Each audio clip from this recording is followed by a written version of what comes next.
Aries ascendant, Aries rising. This is G. We're going to talk about your butt end of October energy, and we're going to go into November. So make sure you got your ears opened real wide, your mind ready to take in the frequencies. Make sure that you're present and here and nowhere else, because your power is in understanding what the frequencies are that are coming through. Now, this is in relationships, significant one-on-one relationships. This is about things being balanced, things being fair, the equality in life, but the equality in relationships, partnerships, significant one-on-one partnerships. This could also include law, the justice, court systems. Venus is involved. Venus is the ruler. Venus is all about, I want things to be beautiful. Venus is all about, I want to be the diplomat. Venus is all about, can we talk in a way where it's good for you and it's good for me. The Libran energy for you, you're going to be talking, this is the location of this for you is going to be key.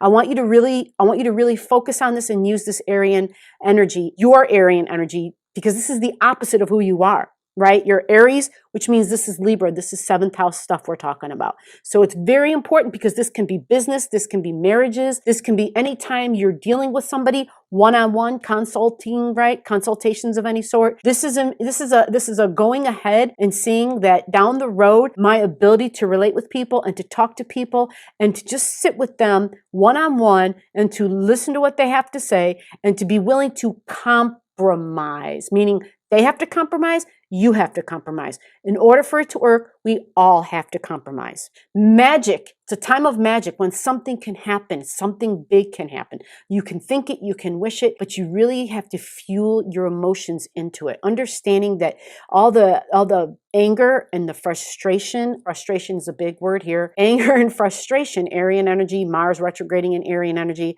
huge frustrations, huge, because Mars is retrograding.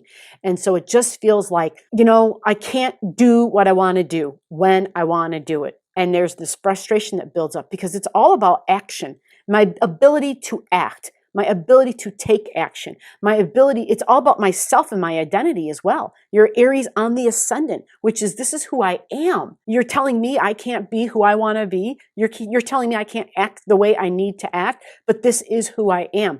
Matter of fact, this is why you hired me. This is why you wanted me. These are the things about me that you saw value in. And so it almost feels as though there's an identity crisis because Aries is all about that. Aries is all about know thyself and who am I, right? It's that first house, an understanding of myself.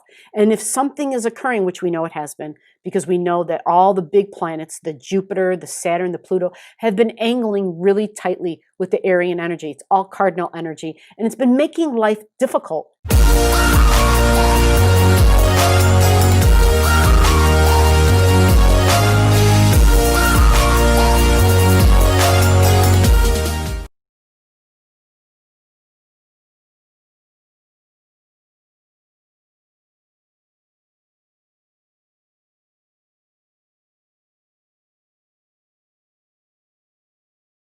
Being able to stand back and to think, because Mars's goal is to go to that Libran energy. We're going to take a look, Mercury going retrograde. September 23rd to November 3rd, you're going to be thinking about events in your life. It's in the sign of Scorpio and in the sign of Libra. The sign of Scorpio for you is your 8th house and your 7th house. Libra's in your 7th, Scorpio's in your 8th.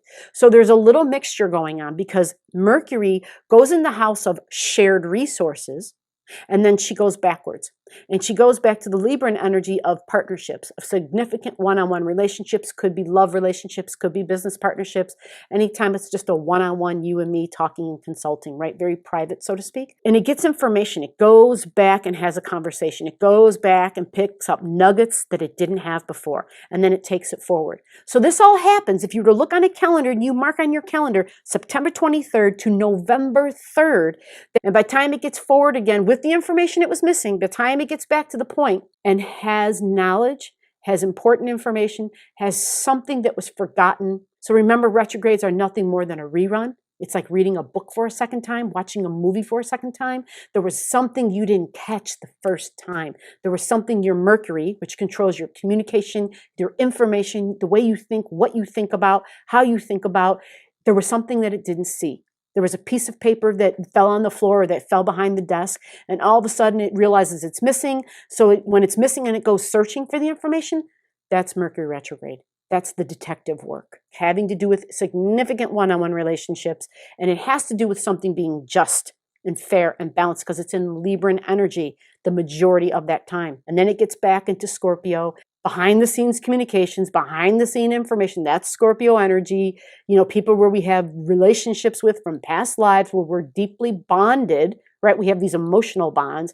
That's Scorpio energy. So it's interesting. There's a mixture. There's a lot of information, actually. It's not just one sign that Mercury goes through during the retrograde. It's two signs, Libra and Scorpio. So Libra is Venus energy. It's things you value, people you value, things being fair and just. It's Scorpio energy. That includes Pluto, right? Because Scorpio has two rulers. It has Mars and Pluto. Mars is all about being physically active, not backing down, ready to fight. Pluto, nobody can beat Pluto. Pluto is the phoenix. You burn that dang thing and it just comes right up out of the ashes and flies and transforms. And so this is a very transformational time. We're all going through it. You're going through it in a big way because you're a cardinal rising sign. And I feel especially, you know, I've been doing ceremonies weekly for the cardinal signs. Seriously, weekly I've been doing ceremonies because of the fact that you guys are really just getting hammered. And knowing there's somebody out there who has special prayers for you, who calls in the archangels for you, who's got the fiery fires going and blowing them up really big and just putting words into the universe. Changes here, changes upon all of us, but to bring it in the most gentle way possible. The end of October, there's a full moon. The October full moon is Taurus energy. So you want to look in your chart, your Taurus energy. I'm looking at you right now, Aries. That's in your second house of money, of income. This full moon is conjunct Uranus. The full moon in Taurus is on October 31st. It's at 8:38 of Taurus energy, and this is where Uranus is sitting. Uranus is very slow right now because it's going to stop retrograding in a little, like in about a month. So Uranus is about surprises. Uranus is very innovative. It's the youth. It's people protesting. Uranus is about Uranus and Taurus is about my values, right? Protesting about my values. And this is another reason why this is such a hot time for us in general. But having a full moon means an elevation of emotions. And typically the light shines, the sun and the moon together. There's a big aha about something we value. Has to do with money, has to do with resources, might even have to do with our very own selves. But in your second house, it's income. It is your tangible resources. It is what you value. It is who you value. This is all that. And the light coming on, there may be a release of something, right? Typically it's, okay, I'm done with this. This isn't going to work, or I'm completed this process and it's time to move on. It's a completion. It's an elevation. It's an ending. It's a completion. But just understand that having a full moon with Uranus involved, elevated emotions, and Uranus being shocks and surprises, be aware, be alert, stand back and detach as much as you can. But be prepared to let something that you once valued go. Now this moves to the November. November is an interesting month. I mean, I'm going to be honest with you. I already jumped into November, but let me back up for just 1 minute. I don't know if I mentioned this in your last reading or not. So we have the North Node squaring Neptune. This is important, okay? The North Node is in Gemini, and this is Gemini energy is our lungs, our talking, our thinking, our breathing, right? Our ability to relate and to communicate. It's where we're headed. It is our future. It is social media. Neptune has the ability to make things dissolve. With a square, Neptune is then dissolving all those things that I just said that Gemini represented. Gemini also represents siblings, all right? In case I forgot to mention that. A lot of these signs, like there's a lot of things. And so I usually only say the things that pop in. I usually take those as this is what you're supposed to talk about, because you know you could write a full page out of the meaning of all of these things. But siblings popped in. The last reading I just did, siblings didn't pop in. So I'm letting you know. Siblings, it is also social media. I mentioned that because TikTok. So TikTok is a social media platform that's being banned in the United States. And I'm only smiling. I'm going to be honest, I never liked TikTok. I mean, there were certain things about it I really liked. And then I tried it. And then once I was on it, there were certain things that I realized I don't condone, like I don't agree with this. And I'm actually against, I got off as fast as I got. All that is to say is that Neptune has the ability to dissolve, right? And the North Node will be moving along. So this won't be forever, but we have to be cognizant that since it represents social media, it doesn't mean just TikTok. We shall see what else that will be involved. Also, Gemini is our neighbors. This is our neighbors. So our ability to see our neighbors at this time, it's not, it almost looks like getting rules again about lockdown. That's how it looks. And I'm saying this because, Neptune represents pandemics. It doesn't just make things disappear, but it's water. And this is lungs, right? Water on the lungs, right? People who are prone to pneumonia, right? This would be that. And so we have to be careful. We have to be very careful. So we're having our safe practices. Be smart. Keep up with the mask wearing, the hygiene, the social distancing.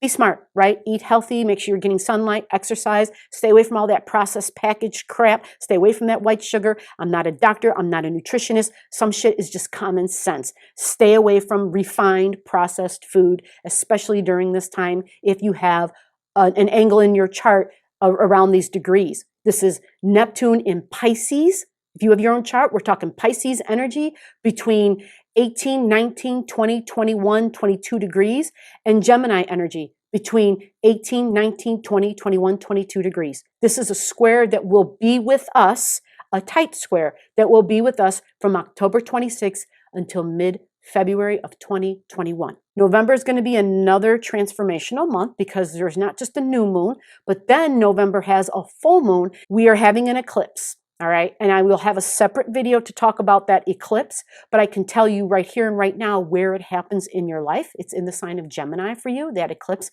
which is interesting, right? We're going through all these changes.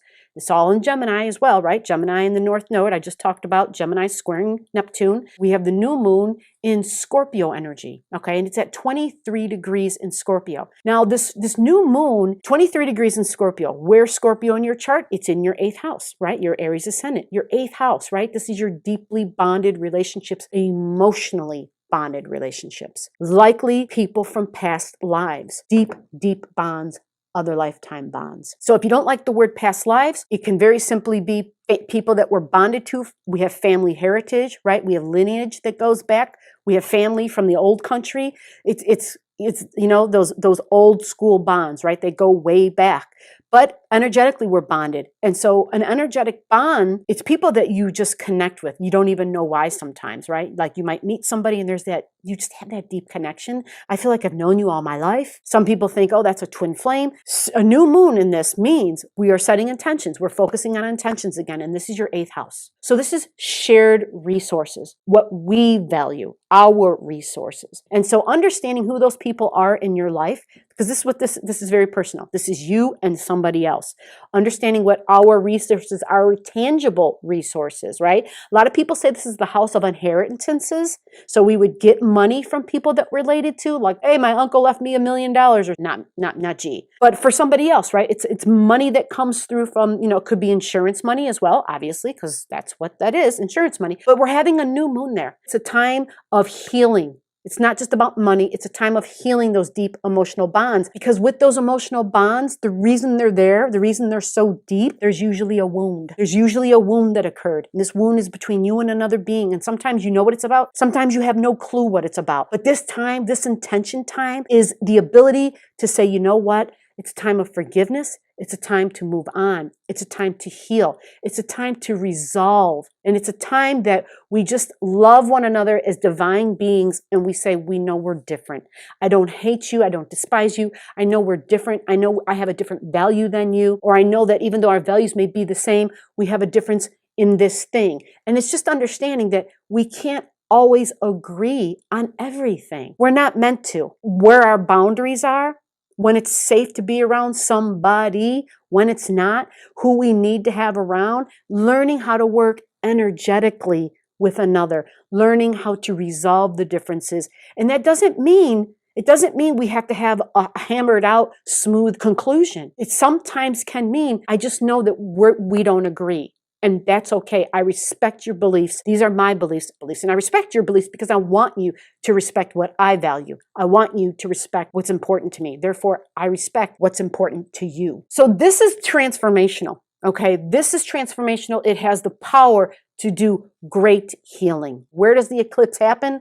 When does the eclipse happen? The full moon, the ecliptic full moon, it's in Gemini energy. And it is in Gemini energy at 8 degrees and 38 minutes. 8 degrees, 38 minutes in Gemini on November 30th. It's at the butt end of the month. Interesting, right? The butt end of October was big and the butt end of November is big. The butt end of October was a full moon in Taurus at 8:38, and the butt end of November we have a full moon in Gemini at 8:38, but it's an eclipse point. This is an eclipse point. It's a bigger deal because it's an eclipse point. However, it's a big deal. They're both big deals. They're both big deals because that October full moon in Taurus that we had, that was an eclipse point as well. However, it's an eclipse that's going to be happening in about a year. And if you have something at that point, you'll be feeling it. And I didn't go into details about that there because I'm trying to make this as simple as possible, and I'm going beyond my time zone now. The eclipse, it's happening in Gemini. And this Gemini is all about your location of how you think. It's how you think, how you speak, how you relate, how you communicate. It's Gemini energy. It's neighbors, it's siblings, it's Gemini, it's social media. Gemini is communication, it's information, it's business, it's marketing, it's sales. Gemini energy, you have your Gemini energy in your third house. So this is, it's Gemini sitting in Gemini because you're Aries ascendant. At 8:38, check your chart. I know some people who have some borderline energies. Check your chart. Might be in your second house. I could only know that if I was looking at your chart. But what you want to do is understand this is an eclipse. It's a North Node lunar eclipse. North Node meaning it's our future. It's where you're headed. It's the way your thinking is going to be. So the changes that you make, this is what it's going to be. What we think today is our tomorrow. What we think today is the frequencies of our tomorrow.